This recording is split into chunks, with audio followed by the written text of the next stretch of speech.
नव्या कोऱ्या वह्या पुस्तकांचा सुगंध आणि सुट्ट्या संपवून पुन्हा शाळेत पाऊल ठेवणाऱ्या चिमुकल्यांचा किलबिलाट अशा उत्साही आणि काहीशा भावुक वातावरणात रत्नागिरी शहरातील नामांकित दामले विद्यालयात आज नवीन शैक्षणिक वर्षाचा पहिला प्रवेश दिवस उत्साहात पार पडला। याप्रसंगी जिल्ह्याचे पालकमंत्री उदय सामंत यांनी विशेष उपस्थिती लावत विद्यार्थ्यांचं स्वागत केलं।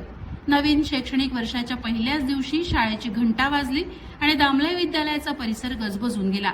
एकीकडे मोठ्या वर्गातील मुलं आपल्या मित्रमैत्रिणींना भेटण्याच्या आनंदात होती, तर दुसरीकडे बालवाडी आणि पहिलीच्या वर्गात मात्र काहीसं वेगळंच चित्र पाहायला मिळालं। नेहमीप्रमाणे आईबाबांचा हात सोडून पहिल्यांदाच वर्गात बसताना अनेक चिमुकल्यांचे डोळे पाणावले होते। काही मुलं हुंदके देत पालकांकडे केविलवाण्या नजरेने पाहत रडतानाचं दृश्य आज सर्वत्र पाहायला मिळालं। मात्र उपस्थित शिक्षकांनी या रडणाऱ्या मुलांना मायेने जवळ घेत खेळणी आणि खाऊ देऊन त्यांचं मन रमवण्याचा प्रयत्न केला।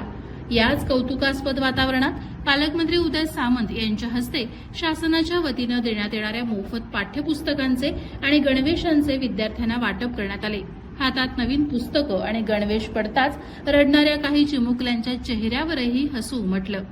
याप्रसंगी बोलताना पालकमंत्री उदय सामंत यांनी दामले विद्यालयाच्या शैक्षणिक दर्जाचे आणि परंपरेचे कौतुक केले। दामले विद्यालयाची पब्लिसिटी एवढी झाली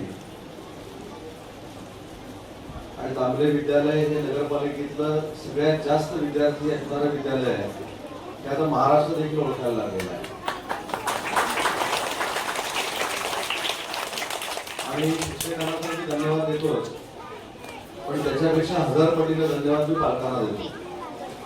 कारण मराठी शाळेमध्ये स्वतःचं पाल्य घालणं हे काही पालकांना धाडस वाटतं, पण माझी मुलं मातृभाषेतच शिकली पाहिजे यासाठी या शाळेतल्या 1400 पालकांनी जे आम्हाला सहकार्य केले त्यांना धन्यवाद देण्यासाठी खरं तर या कार्यक्रमाला उपस्थित आहे।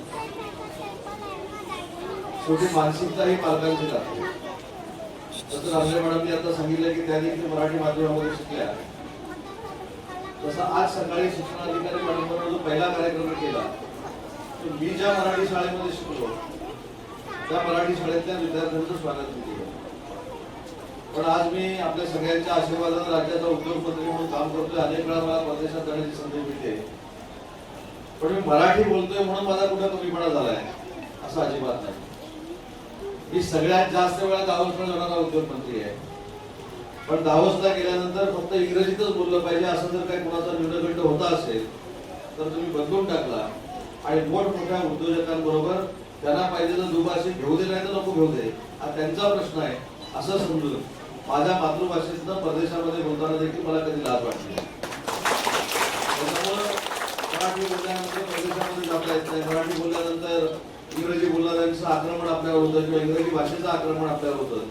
या सगळ्याला छेद देण्याचं काम जर महाराष्ट्रामध्ये पहिल्यांदा कोणी केलं असेल तर दामले विद्यालयाने केलंय, त्याबद्दल त्या विद्यालयाच्या सगळ्या पालकांना मी धन्यवाद देतो। शिक्षक चांगलं काम करतात याच्याबद्दल तुम्हाला असं काही कारण नाही। शिक्षक चांगलं शिकवत आहेत, चांगलं काम करतायत म्हणूनच हे विद्यार्थी आपल्याकडे येत आहेत, परंतु विद्यार्थी येत असताना पालकांची मानसिकता ही सकारात्मक आहे, ही आमच्या सगळ्यांच्या दृष्टीने महत्वाची आहे। आता पण दामले विद्यालयाच्या शिक्षकांनी जेवढा पाठपुरावा हे दामले विद्यालय 10वी पर्यंत करण्यासाठी केला आहे तो महाराष्ट्रात कुठल्या शिक्षकांनी केला।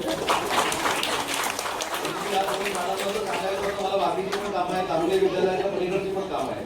त्या सरांना मी सांगायचं की तुमचं दामले विद्यालय फक्त महाराष्ट्रात मी काम करण्यासारखं अनेक काम आहे, परंतु जरी मी त्यांच्यावर रागवलेलो असो तर आज मी त्यांना धन्यवाद देतो की शिक्षकांनी देखील कशा पद्धतीने पाठपुरावा करायचा, शिक्षकांनी देखील पालकांमध्ये कशा पद्धतीने विश्वास निर्माण करायचा हे त्यांनी करून दाखवलंय आणि म्हणून पालकांच्या वतीने मी तुमचं कौतुक करतो। पण कौतुक केल्यानंतर पुढच्या वर्षी मुलं कमी होतात। आज मी ज्यावेळी महाराष्ट्रातल्या अनेक नेते मंडळींना सांगतो किंवा मंत्र्यांना सांगतो की माझ्या मतदारसंघातली दामले विद्यालय ही अशी शाळा आहे की ज्याच्या पहिल्या वर्गामध्ये पहिलीच्या वर्गामध्ये 260 विद्यार्थी, बरोबर ना? किती विद्यार्थी? म्हणजे 260 ना, 230 प्लस 30 वेटिंग म्हणजे 260 आणि पहिलीच्या वर्गामध्ये महाराष्ट्राच्या महानगरपालिकेमध्ये देखील 230 च्या पहिलीच्या वर्गात नाही एवढी ताकद या आपल्या दामले विद्यालयाची आहे।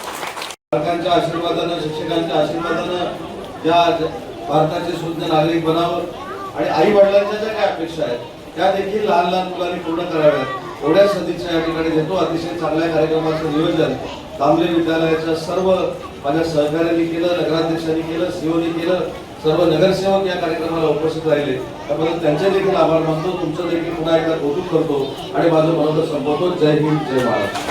प्रहार डिजिटलसाठी शुभम पवार, रत्नागिरी.